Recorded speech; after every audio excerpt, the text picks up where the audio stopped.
Hello Leo, Leo Rising and Leo Moon people. This is your monthly, almost said weekly, monthly astrological horoscope for October 2017. And a quick reminder for all of you Leos out there, remember that these horoscopes are meant to cover the sweeping seasonal shifts that go on throughout the month. And very seldom, actually never, will I put something on these monthly horoscopes that's there for just one day. Actually, all the aspects here last for, at the minimum, 2 weeks at a go. So it's very important to keep that in mind. If you're looking for shorter term, flavor of the week types of aspects, you do want to check out the weekly astrological and card horoscopes. The first half of those videos is exclusively astrology, so there's something for everybody. And of course, if you ever want to get a session with me, you can always follow the links below, or go to integrativemysticism.com. So, what is going on with October anyway? We've got a fair amount of leftover energies from September that are still working very much in your favor. We've got Venus and Mars, both in your earned income sector, Virgo, for the majority of the month. Venus is there for the first half of the month, and Mars is there for the first 3 weeks of the month. And so Mars is continuing to just pummel you with opportunities for, again, extra work hours, extra income through labor, extra income through overtime, really putting you in a competitive opportunity, or at a competitive advantage when it comes to actually scoring the well-paying gigs, the well-paying projects, assignments, and job opportunities you're looking for. You will have to be willing to compete because it's Mars after all, but it does support those who do. Unless you're going up against another Leo, then, you know, you're just going to have to work. With Venus in this area, though, we do have you winning the popularity contest as well. We're not only bringing in more competitive opportunities, but Venus brings easy money. Venus brings gifts. Venus brings handout opportunities, but it's not handouts in, you know, in a demeaning way. It's handouts in a way where it's kind of like this person is showing their appreciation, this company or this job or whatever. So people are going to be handing things to you hand over fist, and you know, in addition to the big extras from Mars, we could be bringing in big extras from Venus in terms of, again, gifts given to you, whether it's the gift of an ideal role or the gift of an ideal assignment, or again, maybe even just a gift of an easy but well-paying gig that could be starting for you. We've also got Mercury in Libra for the first half of the month, your third house of communications, pacts, and promises. And there could be a fair amount of travel in this area as well. We could be commuting a lot more. Usually this does kind of expand our commute bubble about 50 miles or so. And you may be finding that you're out on the road a lot more often, being a lot more social, especially between the 1st and the 17th. A lot of things are kind of pulling you out of your home, pulling you out of the cave, so to speak. We're also seeing with Mercury here, you know, there's going to be a lot of culminating of a lot of commitments, the culminating of a lot of pacts and promises, either new ones getting put in stone, but also maybe rearranging or writing certain things off if we want to rush certain things to completion, maybe end things early so we have more time for something better, something a little bit more up-to-date for our lifestyle. You know, if we're tired of actually being sort of bound by certain words and certain things, again, pacts and promises and commitments, hence the house, you know, we're actually able to rearrange that during this time. And again, Mercury does it quickly. You know, we don't have to sit there and pore over and negotiate and vent and talk about it for weeks and weeks and weeks. These could be things that get wrapped up the very first time we sit down and have a chat about it. On the 5th of the month, we've got a full moon in Aries in your 9th house of higher education, travel, government legal proceedings, as well as academia and your spiritual life. And a full moon can bring a culmination to an effort or to some kind of procedure you've got going on in one of these areas. If you are trying to get some kind of license, or you are trying to perhaps test into maybe an ideal college or university program, if you're trying to wrap up a legal assignment or a legal arrangement or a legal affair you've got going on, you know, try and get the ball rolling, at least between the 5th and the 19th of the month, where the energy is just that much more supportive of this endeavor in this part of your chart. This can also be a great time to clear some kind of blockage towards advancement in these areas, especially if you're trying to do more work overseas, whether it's online or for travel, or again, you're trying to maybe wrap up some kind of requirements for your certification program or whatever you're working on to, again, improve your skill set for your career on that academic level. Beautiful aspect for that as well. On the 10th of the month, we've got Jupiter, planet of wealth, harmony, and luck. Well, not so much harmony, but let's just say wealth, fun, joy, luck, and riches, moving from Libra, your third house of communications, and into your fourth house of home and family. And whenever we have Jupiter going into the fourth, we have a wealthier way about us when it relates to home, when it comes to home finance, when it comes to the value of our property, when it comes to how much we're able to actually save. And this can actually be also a wonderful boon for those of you who work from home, either in a home office kind of capacity or you own your own business. Maybe, it's something that actually lends itself to things that you kind of germinate out of the home in that sense as well.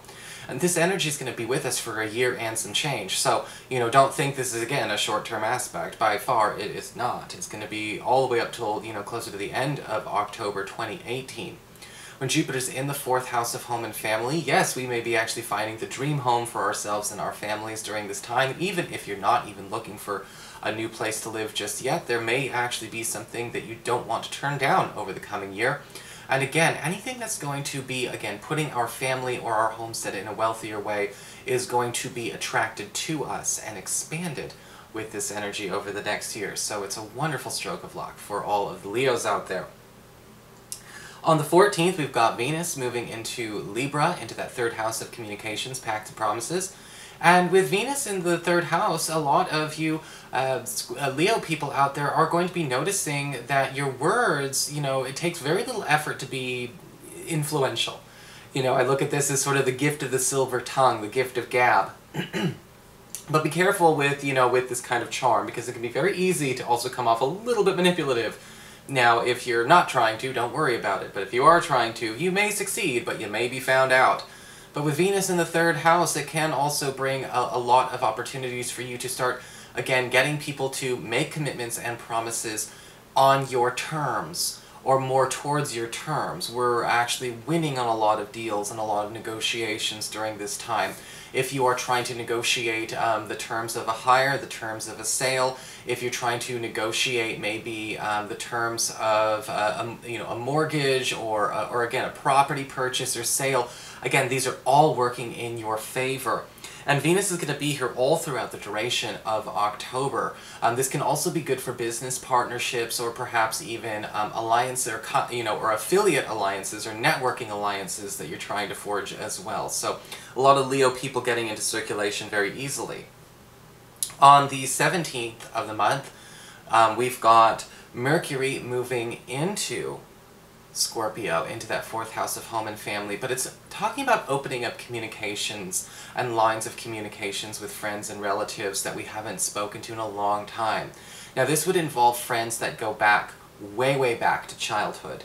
This could also, again, involve friends and relatives that we've become estranged from. Maybe we haven't been communicating as much. There may even be a relative that becomes a very close influence in our lives after this reconnection is forged. With Mercury in the fourth house, again, it does speed up all developments for those of you who are definitely ready and raring to be on the move, whether it's leasing or purchasing or selling a home or whatever you're trying to do. Mercury's making that move a hell of a lot faster in your favor. And Mercury's going to be there, again, well into November, just as Venus will be in Libra well into November. So, again, a lot of long-term good energy flows, energy waves going through that. On the 19th, we do have a new moon in Libra, in that third house of communications, pacts, and promises. And a new moon in the third house does indicate some kind of opportunity to train, to upgrade, I guess you could say, our training, whether it's, again, an update to a skill set that we have, or perhaps an update to a skill set that is a requirement for our advancement at our work.